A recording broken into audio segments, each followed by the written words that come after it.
IPO అంటే ఏమిటి? చాలా మంది వింటారు కానీ పూర్తిగా అర్థం చేసుకోరు. ఇప్పుడు సింపుల్ గా చూద్దాం. మన కాలనీలో ఒక చిన్న రెస్టారెంట్ బాగా నడుస్తుంది అనుకోండి. ఇప్పుడు యజమాని ఇంకా 10 బ్రాంచ్లు ఓపెన్ చేయాలనుకుంటున్నాడు. బ్రాంచ్లు ఓపెన్ చేయాలంటే డబ్బు కావాలి. బ్యాంక్ లోన్ తీసుకుని వడ్డీ ఎక్కువ.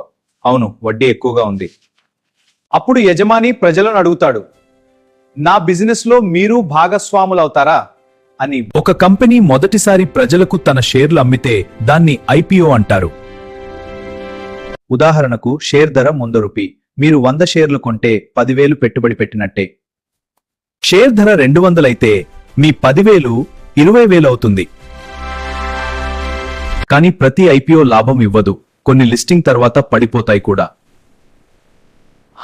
ఐపీఓలో పెట్టుబడి పెట్టే ముందు కంపెనీ బిజినెస్, లాభాలు, అప్పులు అన్నీ పరిశీలించాలి. ఐపీఓ ఒక అవకాశం, కానీ అందంగా వెళ్ళకండి. తెలివిగా రీసెర్చ్ చేసి ఇన్వెస్ట్ చేయండి.